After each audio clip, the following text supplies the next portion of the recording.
Halo, ini Zahwan. Mari kita bahas tentang globalisasi. Globalisasi itu apa sih? Jadi, globalisasi adalah fenomena yang menghubungkan berbagai belahan dunia dalam hal ekonomi, budaya, teknologi, dan politik. Ini menciptakan sebuah dunia yang semakin terhubung dan saling bergantung. Lalu, apa saja sih aspek dari globalisasi? Aspek globalisasi yaitu ekonomi. Globalisasi ekonomi mencakup pergerakan barang, jasa, investasi, dan tenaga kerja lintas negara. Contohnya adalah perdagangan internasional, investasi langsung asing (FDI), dan perusahaan multinasional. Teknologi. Kemajuan teknologi terutama dalam komunikasi dan informasi memungkinkan penyebaran informasi dan ide secara cepat. Internet dan media sosial adalah contoh teknologi yang mendukung globalisasi. Budaya. Globalisasi budaya merujuk pada penyebaran ide, nilai, dan budaya dari satu negara ke negara lain. Hal ini terlihat dalam penyebaran film, musik, makanan, dan mode dari berbagai belahan dunia. Politik. Globalisasi juga mempengaruhi hubungan politik antar negara. Organisasi internasional seperti PBB, IMF, dan WTO memainkan peran penting dalam mengatur dan memfasilitasi hubungan internasional. Lalu, dampak globalisasi apa saja? Dampak dari adanya globalisasi ada dua, yaitu dampak positif dan dampak negatif. Dampak positif dari adanya globalisasi. Pertumbuhan ekonomi. Meningkatkan pertumbuhan ekonomi melalui perdagangan internasional dan investasi. Inovasi teknologi.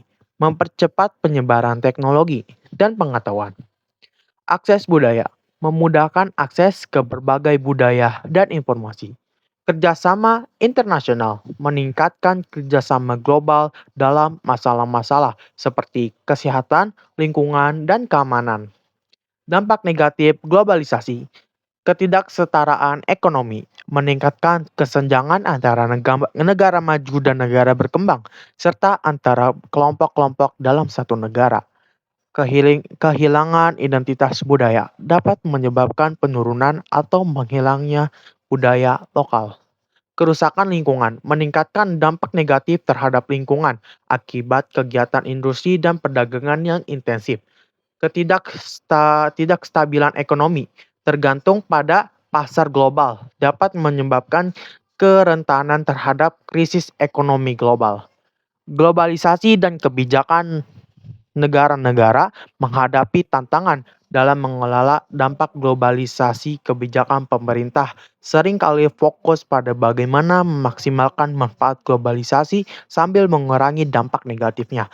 Ini bisa mencakup regulasi perdagangan, kebijakan perlindungan sosial, dan langkah-langkah untuk melindungi lingkungan.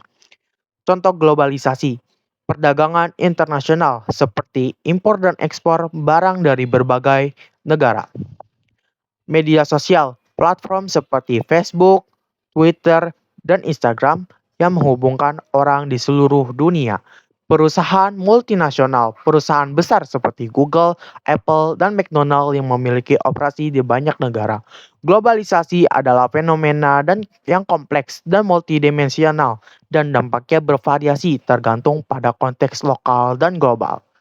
Nah, itu merupakan konteks pengertian dari globalisasi. Terima kasih dari saya. Ini Zahwan. Wassalamualaikum warahmatullahi wabarakatuh.